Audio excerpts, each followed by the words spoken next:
یہ سب کیا ہے جو سامنے ہو رہا ہے؟ نہیں، جو میرے دل میں پھوٹ رہا ہے لاوے کی طرح۔ حسد میں یہ خوبی ہے سیمی کہ انسان اس میں کھو کر محبوب کے تصور کو کھو بیٹھتا ہے، پھر رقیب کے خیالات غالب رہتے ہیں۔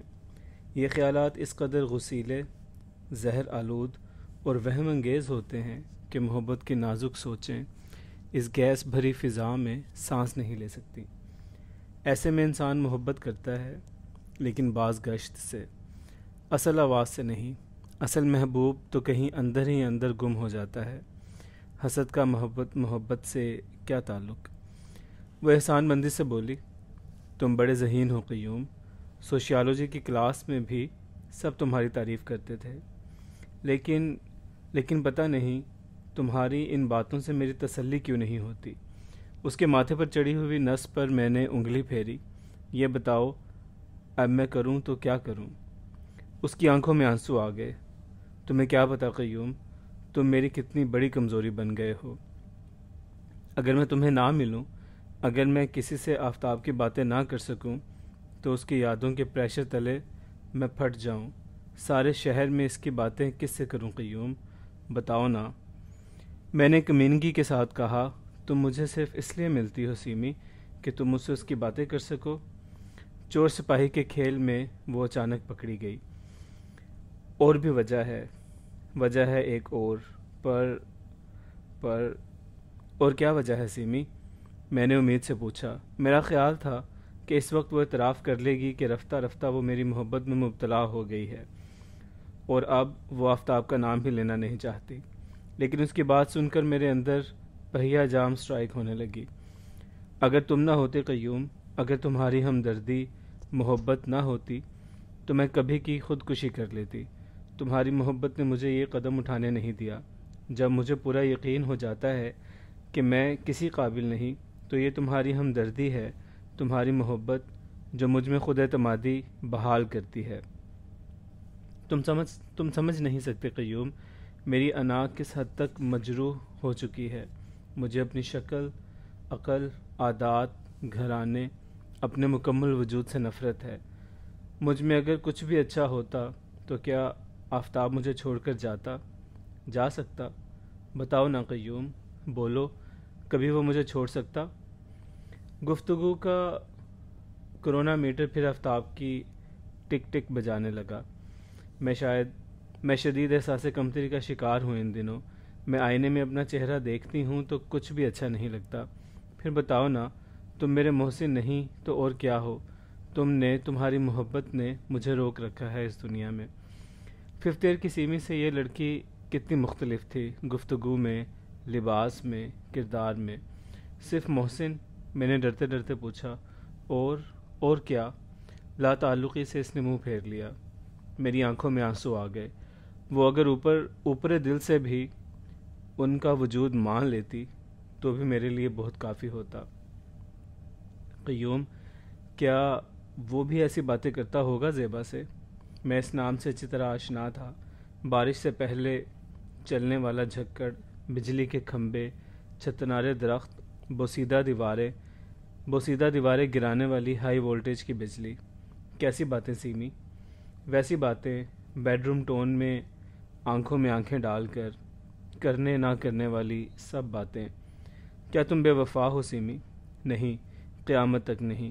مجھے آفتاب سے محبت ہے اور قیامت تک رہے گی، لیکن وہ بے وفا ہے۔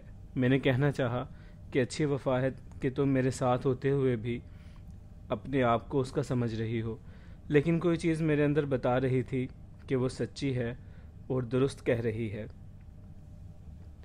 شادی کا خوشی سے اور محبت کے اختیار سے کوئی تعلق نہیں، حقوق اور فرائض کی وارفتگی سے کیا ناتا۔ اس وقت میں اسے بتانا چاہتا تھا کہ میں نئے بوٹ پہن کر سیدھا ساندہ کلا سے چلا رہا ہوں۔ میرے انگوٹھے کے قریب گڑے پڑ گئے ہیں جن میں اس وقت بہت درد ہو رہا ہے، لیکن وہ کب سنتی، کب سمجھتی؟ کچھ کہو نا، کوئی فیصلہ کن بات جس سے یہ حسد کی آگ ٹھنڈی پڑ جائے۔ قیوم، بولو تو صحیح، اپنے جوتوں کو پھر ایڈمائر کر لینا۔ میں نے لمبی سانس لی اور اس کی تشفی کے لیے کہا، ہر شخص کی یہی مجبوری ہوتی ہے سیمی۔ وہ ساری عمر ایک ہی سزا نہیں بھگت سکتا، ایک ہی خوشی کے سہارے زندہ نہیں رہ سکتا۔ پھانسی کے تختے سے اتر کر بجلی کی کرسی پر بیٹھنا، بجلی کی کرسی سے اٹھ کر سلیب چڑھنا، تہہ آب ہونا اور نہ مرنا، پانی کی گہرائیوں سے نکل کر سرے کوہسار سے چھلانگ لگا جانا۔ سیمی جان، ہم سب ایک کرب سے نکل کر دوسری تکلیف کے حوالے ہو جانا چاہتے ہیں، ایک خوشی سے منہ موڑ کر کسی اور خوشی میں ڈوبنا چاہتے ہیں۔ یہ انسان کے لیے اتنا ہی نیچرل ہے جیسے وہ ایک ٹانگ پر ہمیشہ کے لیے کھڑا نہ رہ سکے۔ آفتاب بھی تمہارے نا آسودہ لا حاصل عشق کے کرب سے نکلنا چاہتا تھا۔ شاید اس تکلیف سے نکل کر وہ پہلے سے بھی زیادہ مصیبت میں ہو، لیکن انسانی دل ایک ہی مصیبت، ایک ہی غم، ایک ہی بوجھ ساری عمر نہیں اٹھا سکتا۔ کرب میں بھی رنگ بدلتا ہی رہے تو قابل برداشت رہتا ہے۔ تمہارا بہت بڑا دل ہے قیوم، ہپوپٹامس جتنا۔ میں تم سے محبت نہیں بھی کرتی، پھر بھی تم مجھے تسلیاں دیتے رہتے ہو۔ Thank you, thanks. اس وقت میں سیمی کا کف اوپر کر رہا تھا۔ میرے دل میں خیال آیا کہ قلب کا راستہ جسم سے ہو کر نہیں گزرتا، قلب تک پہنچنے کے لیے صرف ٹیلی پیتھی، وجدان، ہپنوٹزم، میسمرزم کی ضرورت ہے۔ جسم روحانی عمل کو زمین میں ارتھ کر دیتا ہے۔ میں نے بڑے تقدس سے سیمی کے کف بند کیے اور دل میں عہد کیا کہ اب میں اس سے کبھی نہیں ملوں گا۔ انسانی روح کے لیے سب سے زیادہ مقتر اور طیب محبت کی ضرورت ہوتی ہے، لیکن جب سے بنی حابیل پر غالب آئے، اصلی اور صادق محبت کا چشمہ قریب سوکھ گیا۔ اب جا بجا ہوس تھی، جنسی تجربات تھے، معکوس رابطے، نافراہمی اور نا آسودگی کی محبت تھی۔ لوگ ایک دوسرے کو لتاجیز کی طرح استعمال کرتے اور چھوڑ جاتے۔ محبت میں کجی اور کم فہمی کا رواج عام ہو گیا۔ محلوں میں ان کی ناآسودہ کہانیاں پھرنے لگیں، اخباروں میں بے امن قصے بیان ہونے لگے۔ جب سے بنی قابیل غالب آئے ہیں، سچی اور پاک محبت کی بارش کے لیے کوئی دعا نہ مانگتا۔ سبھی جنسی محرومی، قلبی تھکن اور روح کی خلا کی وجہ سے دیوانے ہو رہے تھے۔ ہر وہ شخص جس کی روح میں حرام مال پہنچ رہا ہو، چہرے بشرے سے راجہ گد بن جاتا ہے۔ اس کی آنکھیں دھسی ہوئی، چہرہ سبزی مائل پیلا، بال بکھرے ہوئے اور ہڈیاں نمایاں ہوتی ہیں۔ روح کا حرام کھانے والا ہزاروں میں پہچانا جاتا ہے، ہزاروں میں، لاکھوں میں۔ پھر کیا عجب تھا کہ میرا ہم شکل ساندہ کلام میں کوئی دوسرا نہ تھا۔ میں اپنے محلے کا، اپنے کالج کا سب سے بڑا راجہ گد تھا۔ سیمی کی ناآسودہ محبت اب اپنے اثرات دکھانے لگی تھی۔ گو سے ملے مجھے کئی دن ہو چکے تھے، لیکن میں ابھی تک اس کے مورفیہ تلے پھرتا تھا۔ چاند راتوں کے پچھلے پہر مجھے ویژنز دکھائی دینے لگے۔ ہیلوسینیشن کا یہ عالم تھا کہ کبھی کبھی مجھے اپنا سر گھومتا نظر آتا۔ گلاس کے پانی میں مجھے چھوٹے چھوٹے مائکروسکوپ سے نہ نظر آنے والے جرثومے صاف نظر آتے۔ پھر بجلی کی تار پر آنے والی چھپکلی ڈائناسور جیسی بڑی اور مہیب دکھائی دیتی۔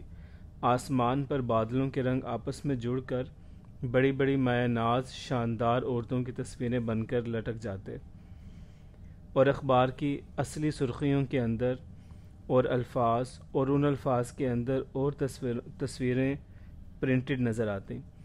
ان دنوں میں تلاوت الوجود میں مبتلا تھا۔ بچپن سے لے کر اب تک کے تمام واقعات اور ان واقعات سے منسلک تمام لوگوں کی ورق گردانی میں دن کا زیادہ حصہ گزرتا۔ میں بظاہر شیو کرتا، کپڑے بدلتا، بھائی مختار کی موٹر سائیکل مانگ کر ریڈیو اسٹیشن جاتا، وہاں اپنی درخواست کی پیروی کرتا، اور جو کچھ لکھا جاتا تھا وہ اتنا ہی بے ربط تھا جیسے بندروں کا ایک جتھا ٹائپ رائٹروں پر کتاب لکھنے کی کوشش کر رہا ہو۔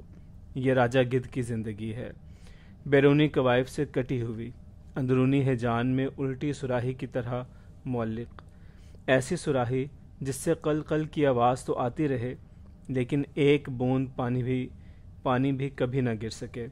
شاید ہمارا سارا گھر ہی بنباسیوں کا تھا۔ ہم پرانے گدھ جاتی کے وہ راجپوتی لوگ تھے جنہوں نے راجستھان میں پناہ لی تھی اور جو کھیتی باڑی کو منفعت بخش کام سمجھ کر اب پنجاب کی سرزمین میں آباد ہو گئے۔ ہم راجپوتی لوگ اب غیرت اور آن کی تمام کہانیاں بھول چکے تھے۔ وہ تلواریں خدا جانے کہاں تھیں جنہیں میدان کارزار بلاتا رہتا تھا۔ اب محبت، غیرت، سچائی، ساری غیر مرئی باتوں پر کٹ مرنے کی روایات ختم ہو گئی تھیں، صرف تھوڑا تھوڑا دیوانہ پن رہ گیا تھا۔ اسی لیے کچھ وارداتیں اب بھی ہو جاتی۔ ہماری ناکیں عقاب جیسی اور مونچھوں کے بال گرگٹ کے پٹھوں کی طرح تنے ہوتے۔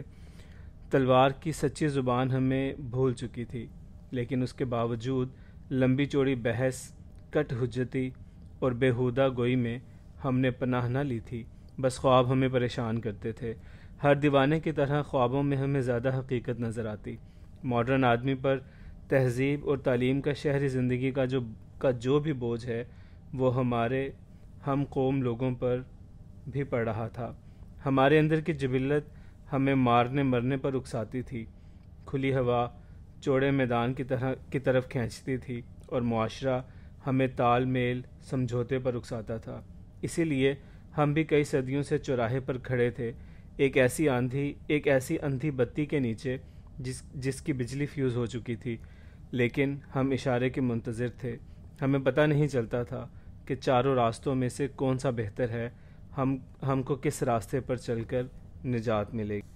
ایک راہ گاؤں کو جاتی تھی، جہاں دن لمبے ہوتے ہیں، نیند سکون سے آتی ہے، لیکن غریبی میں تفریح کے بغیر قناعت کی ڈھال نہ ہوتے ہوئے یہ سفر بہت لمبا اور تھکا دینے والا ہوتا ہے، جہاں آدمی ہر روز کے اطمینان سے گھبرا جاتا ہے۔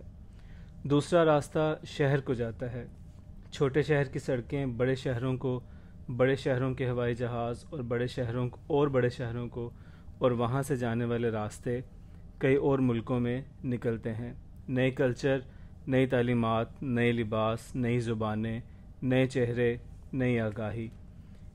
اس راستے کے ہر سنگ میل پر نہ صرف اپنے اعتقادات، مذہب، کلچر اور سوچ کا پیٹرول ہی جلتا ہے، بلکہ ہر موڑ پر سیاح بے اطمینانی کی سوغاتیں، سہانے روح یادوں کے بیگیج ٹکٹ اپنے پرس میں اکٹھا کرتا جاتا ہے۔ ہر جگہ اسے اپنی ذات، مذہب، ملک اور قوم کا ٹریولر چیک بنوانا پڑتا ہے اور دوسرے ملک کی نیول بدل کرنسی حاصل کرنا ہوتی ہے۔ تیسری پگ ڈنڈی جنگل کو نکلتی ہے۔ یہاں ساری طرف اونچی اونچی گھاس ہے، جس میں انسان کی اپنی جبلی آرزوئیں پھن اٹھائے کھڑی رہتی ہیں۔ ہر آرزو دلاویز ہوتی ہے اور سر پر کلہاڑی مار کر ختم کرنے کی صلاحیت بھی رکھتی ہے۔ آرزوؤں کا یہ جنگل بڑا طلسماتی ہے، اس میں اپنے مرنے اور دوسرے کو مارنے کا کھٹکا ساتھ ساتھ رہتا ہے۔ تہذیب کی زنجیروں میں جکڑے انسان کو یہاں پہنچ کر بھی ہارا کیری کرنے کے سوائے اور کچھ نظر نہیں آتا، کیونکہ یہ راستہ بھی منزل نہ آشنا ہے۔ صرف اسی گرینڈ ٹرنک میں اور کئی راستے آ کر ملتے ہیں۔ سڑک اور چوڑی ہو جاتی ہے، لیکن ہمیشہ جنگل میں ہی چلتی ہے۔ اس راستے میں اتنے پل، آبشاریں، نشیب، اونچائیاں آتی ہیں کہ جبلت کی تلوار ہاتھ میں رہ جاتی ہے اور آہنی زرہ کے بوجھ تلے آدمی مر جاتا ہے۔ چوتھا راستہ غاروں کی طرف جا نکلتا تھا اور کسی کو معلوم نہیں کہ یہ غاریں کہاں جا نکلتی ہیں۔ سب ان بدروحوں، جنوں اور آسیبی رنگوں سے ڈرتے ہیں، جن میں ڈبو کر انسان ہر پڑاؤ پر رنگ بدلتا رہتا ہے۔ یہ مفوق الفطرت راستہ گو مشکل نظر آتا ہے، لیکن غاروں کے اندر کبھی کبھی پناہ بھی ملتی ہے اور ٹھنڈک بھی۔ ہم راجپوت تھے اور آج تک اسی چوراہے پر کھڑے تھے۔ کچھ بھی فیصلہ نہ کر سکنے کی وجہ سے ہم سب کے اندر خواب اور حقیقت گڈمڈ ہو گئی تھی۔ بھابھی سہولت کا چہرہ، بھائی مختار کی شکل، اماں، ابا، کیا ہم سب انسانوں میں سے تھے؟ کیا ہماری شکلیں گدھوں سے مشابہ نہ تھیں؟ ہم لوگ ضلع شیخوپورہ کے چندرا گاؤں میں رہتے تھے۔ جس طرح چندرے آدمی کا ساتھ بالآخر چھوڑنا پڑتا ہے، اسی طرح بالآخر ہم سے بھی یہ گاؤں چھوٹ گیا۔ پتہ نہیں چندرما سے بگڑا ہوا لفظ تھا، کیونکہ جب بھی ہم گاؤں سے نکلے اس کی یاد چاندی کی طرح دمکنے لگتی۔ چندرا کو جانے والی کچی سڑک، جس کے ارد گرد ڈیلے کی خود رو خاردار جھاڑیاں تھیں، بہت لمبی تھی۔ گاؤں میں غریب غربا کے استعمال کی چیزیں بیچنے والی دکانیں، آٹا پیسنے والی خراس، تال میں ڈوبی بھینسیں، مٹی اڑانے والے یکے، چارہ کترنے والی مشینیں، 2 تنور اور بہت سی یادیں تھیں جو فاصلے کی وجہ سے بہت خوبصورت ہو گئی تھیں۔ بی اے کے بعد ان ساری یادوں کو تازہ کرنے میں دوبارہ چندرا گیا۔ مجھے معلوم نہیں تھا کہ سارا گاؤں سیم اور تھور کی وجہ سے اس حد تک برباد ہو چکا ہوگا۔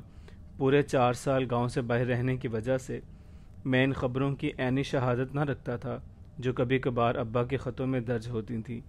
ماں کے مرنے کے بعد ہم دونوں بھائی چندرا نہیں گئے۔ پہلے بھائی مختار نے ایک رسالے میں سب ایڈیٹری کی، اور پھر جب وہ سیکریٹریٹ میں ملازم ہوئے تو اپنے خاندان سمیت وہ ساندہ میں آ گئے۔ گاؤں میں ماں جو نہیں تھی۔ گرمیوں کی چھٹیاں گزارنے میں ہمیشہ ماموں کے پاس قصور چلا جاتا۔ کبھی مجھے چندرا کا خیال نہیں آیا۔ جس وقت میں بیگ اٹھائے گاؤں پہنچا، میں نے دیکھا ارد گرد بڑے بڑے شور کے ڈھیر تھے۔ کلر کے تختوں میں پرانے مرے ہوئے جانوروں کے ڈھانچے تھے۔ کہیں کہیں زمین میں دلدل تھی۔ کھارے پانی کے جوہر تھے جن کے کنارے سبز گاچنی رنگی مٹی میں پیاسے جانوروں کے کھروں کے نشان گہرے ہو کر خشک ہو چکے تھے۔ یہ جانور پانی کی تلاش میں آئے تو ضرور، لیکن پیاسے لوٹ گئے۔ سارا گاؤں بے آباد پڑا تھا۔ کسی آنگن سے دھواں اٹھ رہا تھا، لیکن گلیاں سونی تھیں۔ بہت سے کچے پکے گھروں کے دروازے جانے والے مکینوں کی یاد میں کھلے پڑے تھے۔ اب ان گھروں میں چرانے کو بھی کچھ باقی نہ رہا تھا۔ اول تو جانور کم تھے، اور جو باقی تھے ان کی ہڈیاں کولے نکلے ہوئے تھے۔ بیلوں کی آنکھوں میں اداسی تھی، اور بھینسیں ہراس کی وجہ سے آنکھیں نہ ملاتی تھیں۔ بچے دہلیزوں پر چپ چاپ بیٹھے وقت گزرنے کی راہ دیکھ رہے تھے۔ ان کی آنکھیں اور گھٹنے بہت نمایاں ہو چکے تھے۔ یہ وہ چندرا نہیں تھا جس سے 4 سال پہلے میں رخصت ہوا تھا۔ تب تو ہرے ہرے کھیتوں میں تانگا جاتا ہوا نظر بھی نہ آتا تھا۔ تب تو ہماری حویلی میں بڑی رونق ہوا کرتی تھی۔ قیام پاکستان کے بعد اس گاؤں میں کئی رنگ کے پکھیرو آباد ہو گئے۔ بڑے لونگ اور ستواں ناک والی راجپوتانیاں، گول گول دہنوں والی کشمیرنیں، چوڑے طباق چہروں پہ سرمے کی بندیاں لگانے والی پٹھانیاں، خوبصورت سیاہ آنکھوں والی مٹی رنگی جاٹ عورتیں، چکنی جلد پر نارنگی کے چھلکے ملنے والی مغل زادیاں، خوشامد سے دوہری ہو جانے والی مراسنیں، پل میں صحن کا رنگ بدل دینے والی ککے زینیں، ناپ تول کر تکڑی کے باٹ جیسی زندگی بسر کرتی شیخانیاں، جلدی ڈھل جانے والی زرد آرائیں استریاں، کھلی بیسن سے نہائی ہوئی گجریاں، چوڑے چھنکانے اور تانے دینے والی مسلنیں۔ ماں زندہ تھی تو چندرا کا گاؤں اور پھر ہماری حویلی کچھ اور ہی چیز تھی۔ سارے درخت ہرے بھرے تھے، سب کھیت لہلہاتے تھے، ہر کنویں میں میٹھا پانی تھا، ہر کسان کے گھر میں دانے تھے۔ اب سارے میں کلر ہی کلر تھا، موت ہی موت تھی، اور ماں کہیں بھی نہیں تھی۔ جب میری ماں زندہ تھی تو حویلی کے آنگن میں ہر سمے میلے کی سی کیفیت رہتی۔ 2 آ رہی ہیں، 2 جا رہی ہیں۔ میری ماں ان عورتوں میں نظر نہ آتی، پھر بھی اس کی وجہ سے میلہ لگا رہتا۔ وہ جہاں بیٹھتی وہی جگہ آباد ہو گئی، اور کچھ نہیں تو اس چارپائی تلے چونٹیاں ہی راستہ بنا لیتی۔ ماں عام طور پر حویلی میں کسی جگہ بھی نہ ہوتی تھی، پر اس کے کیے ہوئے کام ہر جگہ اس کی گواہی دیتے۔ کہیں چارہ کٹا ہوا ملتا، کہیں نارنگیوں کے چھلکے سوکھنے کے لیے پڑے ہوتے، سوتی کپڑوں کے رنگین قطرنے، مکئی کے خالی تکے، گنوں کے چھلکے، بادام کی تازہ کھلی۔ ماں تھی تو آنگن آباد تھا، گاؤں زندہ تھا۔ اب ہماری حویلی کے تمام دروازے کھڑکیاں کھلی تھیں۔ میں نے ابا کو آواز دی، ابا۔ اندر والے کمرے سے ایک کبڑا بوڑھا کچھ پہچانتا کچھ بھلاتا میری طرف بڑھنے لگا۔ اس بڈھے گدھ کو دیکھ کر میری آنکھوں میں آنسو آ گئے۔ آنگن کے سارے فرش کی اینٹیں کلر چاٹ گئی تھی، اور اب جن پر پاؤں پڑتا تو پھک سے سفید ذرات اوپر کو اٹھتے تھے۔ ٹوٹی ہوئی ربڑ کی ہوائی چپل میں جو شخص مجھے بھولتا اور پہچانتا ہوا آگے بڑھ رہا تھا، جس کے سر کے تمام بال سفید تھے اور جبڑے کی ہڈیاں کسی ہوئی تھیں، یہ شخص میرا باپ تھا۔ 4 سال سے میں نے کبھی اس کا پتہ نہیں لیا تھا۔ مجھے تو یہ بھی معلوم نہیں تھا کہ زمین کلر زدہ ہو جانے پر اب وہ کیسے گزر بسر کرتا ہے۔ آنکھوں کا چشمہ ناک پر جماتے ہوئے وہ بڑھتا آ رہا تھا۔ کون ہے بھائی، بولتے کیوں نہیں؟ میں سوٹ کے ساتھ میں لیے کھڑا رہا۔ حویلی کے کئی طاق کھلے تھے، کئی دروازے ہوا میں جھول رہے تھے۔ ہوا میں ایسا نمک تھا جو پسینے والے بدن سے چپک کر خارش میں بدل جاتا ہے۔ کون ہے بھائی؟ ابا نے پاس آ کر کہا۔ پھر اور قریب آ کر اس نے بازو پھیلائے۔ لمحہ بھر کو بازو پھیلے رہے، پھر شرمندہ ہو کر اس نے میرے کندھے پر ہاتھ رکھ لیا اور بولا، آؤ قیوم آؤ، کھڑے کیوں ہو؟ ہم دونوں چپ چاپ اس تخت پوش پر بیٹھ گئے جس پر بیٹھ کر کبھی اماں سارے گاؤں میں حکم چلایا کرتی تھیں۔ ابا، بھائی مختار نے کہا ہے۔ کس نے؟ وہ اونچا سننے لگا تھا۔ بھائی مختار نے کہا ہے کہ اب تو چندرا چھوڑ دے، میں تجھے لینے آیا ہوں۔ آ میرے ساتھ آ ذرا۔ میں ابا کے ساتھ چلنے لگا۔ وہ مجھے ساری حویلی میں لیے پھرا۔ گھر کی حالت خستہ تھی۔ کہیں رنگین پائے کا پلنگ آخری دموں پر تھا، کہیں جستی ٹرنک کلر میں ڈوبے تھے، ساری جگہ آسیب زدہ تھی۔ وہ گھوم پھر کر میرے ساتھ باہر آ گیا اور پھر تخت پوشت پر بیٹھ کر بولا، دیکھتا نہیں تیری ماں کی کتنی نشانیاں ہیں یہاں، کس کس کو چھوڑ کر جاؤں؟ میں چپ ہو گیا۔ ابا، بھائی مختار ساندہ قلعہ میں رہتے ہیں۔ رہے جم جی صدقے۔ بھابھی سولت نے بھی ہاتھ جوڑ کر کہا ہے، تو میرے ساتھ تو چل ابا، میری پڑھائی کے بھی 2 سال باقی رہ گئے ہیں۔ وہ کھانسنے لگا، مدافعت کے طور پر، شرمندگی کے احساس تلے۔ وہ اس وقت مجھے اپنا باپ نہیں بلکہ ایک چھوٹا سا جانور لگ رہا تھا، معصوم جانور جس نے سونے کے فریم کی اینک پہن رکھی تھی۔ تو نہیں سمجھتا نا، یہاں وہ اور میں باتیں کرتے رہتے ہیں سارا دن، وہاں شاید شہر میں وہ میرے ساتھ جانا پسند نہ کرے۔ میں نے غور سے ابا کی طرف دیکھا۔ جب ماں زندہ تھی تو ہم نے ان دونوں کو کبھی باتیں کرتے نہیں دیکھا تھا، لیکن جب اماں مر گئی تو پھر ابا اس شیشے لگے بڑے پلنگ پر لیٹ کر پہروں منہ میں باتیں کرتا نظر آتا۔ اماں کے ہوتے ہوئے ابا ہمیشہ کھیتوں میں رہتا تھا۔ اندر صحن میں رنگ رنگ کی عورتوں کا میلہ دیکھ کر گھر لوٹنے پر بھی وہ حویلی کے باہر ہی مونڈا منگوا لیتا، لیکن اس کے بیٹھنے کا انداز کچھ ایسا تھا جیسے وہ امریکہ کا پریزیڈنٹ ہو۔ اس کے حقے کی نئے مونڈے کی بٹھاوٹ اور نشست وہاں سے صاف نظر آتی جہاں صحن کے اندر ماں کا تخت بچھا ہوتا۔ دونوں میں شاید کوئی پیغامات جاری رہتے ہوں، اس کا ہمیں علم نہیں تھا۔ ماں کے مرنے کے بعد حویلی دم چھوڑ گئی، میلہ ٹوٹ گیا۔ گاؤں کے ارد گرد تو بہت پہلے سے سیم نالہ بہتا تھا اور زمین شور زدہ ہو رہی تھی، لیکن اب ابا بھی پڑھ رہا ہو تو آہستہ آہستہ ہماری زمینوں پر بھی کلر رینگنے لگا۔ ابا کی آواز میں خوف پیدا ہو گیا، اس کے بازوؤں پر جھریاں نظر آنے لگی۔ اب ابا جھکتا تو کھڑے ہونے سے پہلے کمر پر ہاتھ رکھ لیتا۔ اس کی آنکھوں میں اب تیل والے خشک چراغ جیسی کیفیت تھی، جیسے کبھی جلتا تھا لیکن اب صرف گیلا رہتا ہو۔ 10ویں جماعت میں نے قصور میں ماموں کے پاس رہ کر پاس کی۔ اس وقت تک بھائی مختار لاہور میں ملازم ہو گئے تھے، ان کی بیوی اور بڑا بیٹا ساندہ قلعہ میں کرائے کا مکان لے کر رہنے لگے تھے۔ میں نے باقی تعلیم ہاسٹل میں رہ کر مکمل کی، لیکن ساری چھٹیاں میں ماموں کے پاس قصور میں گزارتا تھا۔ مجھے کبھی چندرا جانے کا خیال نہیں آیا۔ میں اماں کے بغیر چندرا کا تصور بھی نہیں کرنا چاہتا تھا۔ ابا سے ملنے کو جی چاہتا، لیکن ہم دونوں بھائی ہمیشہ سے باپ سے دور دور رہے۔ میرے ذہن میں ابا ساندل بار کا سانڈ تھا جس کا جسم لس لس کرتا ہے، جو کھیتوں میں کھڑا چرتا بے ضرر لگتا ہے، لیکن کوئی کسان اسے کھیت سے نکالنے کی جرت نہیں کر پاتا، پاس جانے پر آمادہ بھی نہیں ہوتا۔ لیکن مجھے یہ بھی معلوم تھا کہ ہمارے گاؤں کو کلر نگل رہا ہے، لیکن میں نے کلر کھائے گاؤں کو کبھی آنکھوں سے نہیں دیکھا تھا۔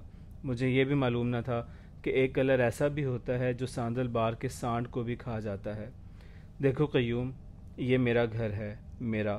اگر میں اسے چھوڑ گیا تو گاؤں والے کیا کہیں گے؟ میں نے پلٹ کر اپنے باپ کو دیکھا۔ وہ کسان نہیں تھا، ساندل بار کا سانڈ نہیں تھا، وہ صرف راجہ گدھ تھا جو ایک مری ہوئی عورت کے لا حاصل تصور میں اپنی زندگی کی ڈوری لٹکائے بیٹھا تھا۔ میرا باپ دیوانہ ہو چکا تھا، اس کی آنکھوں میں کلر نے چھڑکاؤ کر رکھا تھا۔ ابا یہاں اکیلا مت رہنا، وہاں ہم دونوں ہیں، تیری خدمت کریں گے، چلنا۔ وہ ہنسنے لگا، ایک تنہا بڈھے کی مجروح ہنسی، اور اس کی قبر کو کلر کے حوالے کر دوں؟ یہاں تو روز قبر دیکھنے نہ جاؤں تو چوتھے دن قبر کا منہ پھٹ جاتا ہے۔ ابا یہاں بڑی مشکل ہے، وہاں۔ ابا نے حویلی پر نظر دوڑائی اور بولا، یہاں وہاں کچھ نہیں بیٹے، مجھے جسم کا آرام نہیں چاہیے، میری روح خوش ہے۔ وہ اسی گھر میں آئی تھی، یہیں سے اس کا جنازہ نکلا۔ وہ احمق، مجھے مرد ہو کر اتنی توفیق نہیں کہ میں اس کے مرنے کے بعد اس کے گھر کا خیال رکھوں۔ اس نے تو ساری عمر میرے گھر کی اینٹ اینٹ سے پیار کیا۔ میں ساری دوپہر ابا کے پاس چپ بیٹھا رہا۔ دھوپ ڈھلنے کے وقت میں نے سوٹ کیس اٹھایا اور اسٹیشن کی طرف چلنے لگا۔ آخری بار اس جگہ کھڑے ہو کر میں نے اندر نظر ڈالی جہاں جوانی میں ابا کا مونڈا ہوتا تھا۔ سارا صحن خالی تھا۔ 3 طرف بنے ہوئے کمروں کے کچھ دروازے کھلے کچھ بند تھے، لیکن سب کا پلستر کلر کی ہوا چاٹ گئی تھی۔ جہاں ماں کا تخت پوش اینٹوں کے پایوں پر پڑا تھا، اس کے نیچے 2-2 انچ شور کھڑا تھا۔ سارے آنگن میں نوکیلی جھاڑیاں اگائی تھیں، نہ کہیں اناج تھا، نہ پانی، نارنگیوں کے کٹے ہوئے چاند، سوکھے ہوئے گنوں کا انبار، چارپائیاں، گھڑونجی، چارہ کاٹنے والی مشین، اماں کی پہاڑی بکریاں، ندیدی بلیاں، چھوٹے چھوٹے لڑکے، مینڈیاں کروانے والے، تیل میں سنے ماتھے نکالے لڑکیاں، چولہا، دھواں، اماں کی سیپی، اناج تولنے والا ترازو، توشکیں اور اس میں نگندے ڈالنے والی عورتیں۔ وہ سارا کاروبار، وہ ساری زندگی کہاں گئی؟ کیا کلر صرف ماں کے جانے کا انتظار کر رہا تھا؟ جب میں گلی میں کافی دور نکل گیا تو میں نے پلٹ کر ایک بار پھر حویلی کی طرف نظر کی۔ ابا اوپر مٹی پر کھڑا تھا، اس کے دونوں بازو آگے کو بڑھے ہوئے تھے، راجہ گدھ عمارت کی آخری اونچائی پر مالی خولیا کی لپیٹ میں کھڑا تھا۔ میں نے دل میں سوچا، جب بھی روح لا حاصل محبت کرتی ہے، یہ دیوانے پن سے کیوں ہمکنار ہو جاتی ہے؟ کیا روح ہمیشہ لا حاصل راستوں پر جانا پسند کرتی ہے؟ کیا اس کے لیے دیوانگی کے علاوہ اور کوئی پناہ نہیں؟